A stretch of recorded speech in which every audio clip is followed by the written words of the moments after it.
অনেকে রিকোয়েস্ট করেছেন একটা জিনিসের, সেটা হচ্ছে এই কদিনে ইন্টারভিউ যে প্রশ্নগুলো ধরা হলো সেগুলোর তো মোটামুটি লিস্ট মোটামুটি আপনাদের সবাই কাছে আছে। ফেসবুকের মাধ্যমে হোক বা অন্যান্য যে কোনো জায়গা থেকে হোক, ইউটিউব থেকে হোক, আপনারা কিন্তু অনেক প্রশ্ন বুঝতে পারছেন যে কি ধরনের প্রশ্ন ধরছে। বেসিক প্রশ্নই ধরছে এবং সেগুলোর জন্য বেসিক প্রশ্নের উপরে তো আপনারা জোর দিচ্ছেনই, কিন্তু অনেকের একটা এই ছিল, রিকোয়ারমেন্ট ছিল যে এই প্রশ্নগুলোর যে সংকলন করা হচ্ছে তার যদি উত্তরগুলো একটা ভিডিওতে দেওয়া যায় তাহলে খুব ভালো হয়। তো এই কদিনে যে প্রশ্নগুলো ধরা হলো ইন্টারভিউয়ে, সেই প্রশ্নগুলোর মধ্যে সব থেকে ইম্পর্টেন্ট যেগুলো সেগুলোকে এক জায়গায় করে আজকের এই ভিডিওটা রেডি করা হয়েছে। ঠিক আছে, আপনারা এগুলো দেখুন এবং এগুলো দেখলে আর একটা উপকার হবে, আপনারা বুঝতে পারবেন যে ওই বেসিক লেভেলের প্রশ্নগুলো কেন করা দরকার। ওকে, শুরু করছি। প্রকৃত ভগ্নাংশ, অপ্রকৃত ভগ্নাংশ, মিশ্র ভগ্নাংশ কাকে বলে? প্রকৃত ভগ্নাংশ মানে যে ভগ্নাংশের লব হরের চেয়ে ছোট হয়, 3/5। উল্টোটা যদি হয়, যদি লব হরের থেকে বড় হয়ে যায় তখন তাকে বলা হয় অপ্রকৃত ভগ্নাংশ। এবং মিশ্র ভগ্নাংশ কাকে বলে? পূর্ণ সংখ্যাও থাকে, ভগ্নাংশও একসঙ্গে থাকে, যেমন 1/3 এটি হচ্ছে মিশ্র ভগ্নাংশ। দুটি পুনর্নবীকরণযোগ্য শক্তির নাম বলুন। সূর্য শক্তি, বায়ু শক্তি। সিসিই এর পুরো নাম বলুন। Continuous and comprehensive evaluation. এটি কি করে? এটা শিক্ষার্থীর ধারাবাহিক ও সর্বাঙ্গীন মূল্যায়ন পদ্ধতি। সূর্যমুখী ফুল কেন সূর্যের দিকে মুখ করে ফোটে এবং এটা কি কারণে হয়? সূর্যমুখী ফুল সূর্যের দিকে মুখ করে ফোটে ফটোট্রপিজমের কারণে। সূর্যালোকের দিকে গাছের বৃদ্ধি হওয়ার এই প্রবণতাকেই বলা হয় ফটোট্রপিজম। 3 বিঘা করিডর কোথায় অবস্থিত? 3 বিঘা করিডর পশ্চিমবঙ্গের কোচবিহার জেলায় ভারত ও বাংলাদেশের সীমান্তে অবস্থিত। মুক্তিবেগ কি? যে বেগে ধাবমান হলে অভিকর্ষ বলকে ছাড়িয়ে চলে যাওয়া যায়, সেটা হচ্ছে মুক্তিবেগ। পৃথিবীর মুক্তিবেগ কত? 11.2 কিলোমিটার পার সেকেন্ড। ত্বরণ এবং মন্দন কি জানেন? ত্বরণ হচ্ছে সময়ের সাথে বেগ বৃদ্ধির হার, মন্দন হচ্ছে সময়ের সাথে বেগ হ্রাসের হার। দেখুন, এর সুন্দর ডেফিনেশন হয়, কিন্তু কিন্তু প্রাইমারির ইন্টারভিউ যখন আপনাকে ত্বরণ আর মন্দন সম্পর্কে জিজ্ঞাসা করছে, বিশেষ করুন আপনাকে ডেফিনেশন জানতে চাইছে না আপনি জিনিসটা জানেন কিনা। বেগ বৃদ্ধির হারকে ত্বরণ বলে আর বেগ হ্রাসের হারকে মন্দন বলে, এইটুকু বললেই তারা বুঝতে পেরে যাবেন যে বিষয়টা আপনি জানেন। কারণ এখন আপনি প্রিপারেশন নিন অথবা না নিন, আপনি তো পড়াশোনা তো একসময় করেছিলেন। সেই বেসিক জায়গা থেকে এই প্রশ্নগুলো করা হচ্ছে। এইগুলো যে সম্পূর্ণ বইয়ে লেখা ডেফিনেশন আপনাকে বলতে হবে তার কোনো মানে নাই। আপনি জিনিসটা জানেন কিনা সেটাই বিচার্য বিষয়। কিন্তু পরবর্তী একটি প্রশ্ন, সিডব্লিউএসএন এর পুরো নাম কি? Children with special needs. দেখুন, সিডব্লিউএসএন থেকে প্রচুর প্রশ্ন আমি তৈরি করে দিয়েছি। উত্তর এখানে কি চাইছে? পুরো নাম, যেটা সবার আগে বলেছি আমি 1 নম্বর প্রশ্নে মনে হয় সেটা ছিল চিলড্রেন উইথ স্পেশাল নিডস। রেখা এবং রেখাংশ এর মধ্যে পার্থক্য কি? রেখা কাকে বলে? দুই দিকে অসীমভাবে প্রসারিত, তার কোনো প্রান্ত নেই। রেখাংশ নির্দিষ্ট দৈর্ঘ্যের একটি রেখা যার দুটি প্রান্ত থাকে। শিরা এবং ধমনীর মধ্যে পার্থক্য কি, কাজ কি? ধমনী হৃদয় থেকে শরীরের বিভিন্ন অংশে অক্সিজেন যুক্ত রক্ত সরবরাহ করে। শিরা কি করে? শরীরের বিভিন্ন অংশ থেকে অক্সিজেন শূন্য রক্ত হৃদয়ে ফিরিয়ে নিয়ে আসে। ইউজিসি এর পুরো নাম কি?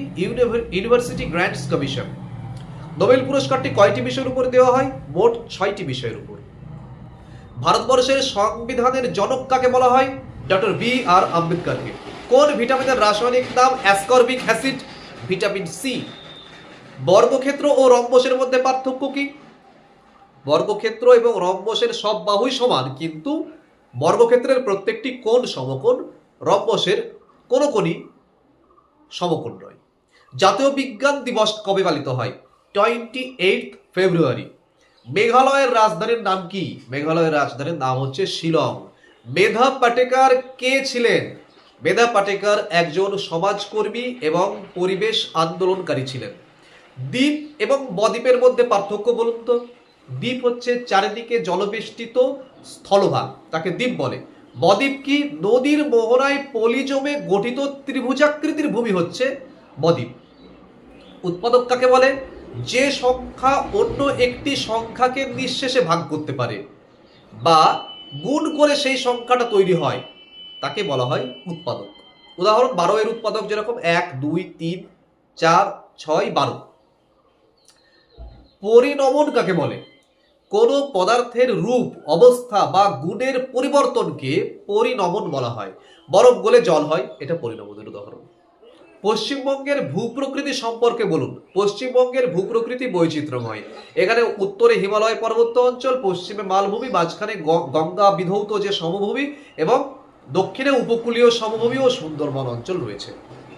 পরবর্তী প্রশ্ন, শিশুরা যদি ক্লাস চলাকালীন অমনোযোগী থাকে তাদেরকে মনোযোগ আকর্ষণ করবার জন্য আপনি কি করবেন? এই ধরনের প্রশ্ন উত্তর আমি অনেক তৈরি করে দিয়েছি ভিডিওতে, অনেক। এগুলো ধরছে কিন্তু, বুঝতে পারছেন, এগুলো কিন্তু অবশ্যই লাগবে। গল্প বলা, প্রশ্নোত্তর তৈরি করা, মানে প্রশ্নোত্তর করা আর কি, গল্প বলা, প্রশ্নোত্তর করা, হাততালি, ছড়া ব্যবহার করা, শিক্ষা সামগ্রী দেখানো, শিশুদের নাম ধরে অংশগ্রহণ করিয়ে নেওয়া, এগুলোই মনোযোগ আকর্ষণের উপায়। এডিপি 2020 এর যে কোনো দুটি ভালো দিক বলুন। এগুলো সমস্ত কিছু তৈরি করে দেওয়া আছে বড় ভিডিওতে। মাতৃভাষায় শিক্ষা তাদের উপর গুরুত্ব দেওয়া হয়েছে। শিক্ষাকে দক্ষতা এবং ব্যবহারিক জ্ঞানের সঙ্গে যুক্ত করা হয়েছে। শিশুদের কিভাবে জীব এবং জড়ের পার্থক্য বোঝাবেন? উদাহরণ দিয়ে বোঝাবো। গাছ বড় হয়, শ্বাস নেয়, খাবার বানায়, তাই সে জীব। পাথর কিছুই করে না, তাই সে জড়। সিম্পল একদম। ধ্বনি এবং বর্ণের মধ্যে পার্থক্য কি বলুন তো? ধ্বনি, ধ্বনি কাকে বলে? যা আমরা কানে শুনতে পাই তাই হচ্ছে ধ্বনি। বর্ণ কি? যা লিখে প্রকাশ করা হয়, অর্থাৎ ধ্বনির লিখিত রূপিত হচ্ছে বর্ণ। সহজ পাঠের দুটো বৈশিষ্ট্য বলুন। সহজ পাঠ থেকে একটা গোটা এপিসোড আমার রয়েছে, কিন্তু সহজ পাঠের প্রচুর প্রশ্ন উত্তর তৈরি করে দেওয়া আছে, দেখুন ওখান থেকে কিন্তু প্রশ্ন হচ্ছে। সহজ পাঠের দুটি বৈশিষ্ট্য বলুন। সহজ ভাষা, প্রাঞ্জল ভাষা ব্যবহার, শিশুর দৈনন্দিন জীবনের সাথে সম্পর্কিত বিষয়, চিত্তাকর্ষক ছবি, সমস্ত কিছু হতে পারে। দিন রাত্রি কেন হয়? শিশুদের কিভাবে বোঝাবেন? পৃথিবী নিজের অক্ষে ঘোরার জন্য দিনরাত হয়। গ্লোব আর টর্চের সাহায্যে ঘুরিয়ে দেখিয়ে সহজভাবে বোঝাবো, ব্যাস। আন্তর্জাতিক নারী দিবস কবে পালিত হয়? খুবই ইম্পর্টেন্ট কোশ্চেন। আন্তর্জাতিক নারী দিবস 8 মার্চ পালন করা হয়। রক্ততঞ্চনে সাহায্য করে কোন ভিটামিন? রক্ততঞ্চন কাকে বলে? রক্ত কেটে গেলে কোথাও তার যে শুকিয়ে যাওয়ার যে ব্যাপারটা, সেটা হচ্ছে রক্ততঞ্চন। তাতে সাহায্য করে কোন ভিটামিন? রক্ততঞ্চনে সাহায্য করে ভিটামিন K1। জলে দ্রবণীয় দুটি ভিটামিনের নাম করুন। Vitamin B, vitamin C. RMS এর পুরো নাম কি? রাষ্ট্রীয় মাধ্যমিক শিক্ষা অভিযান। ভর ও ভার কি?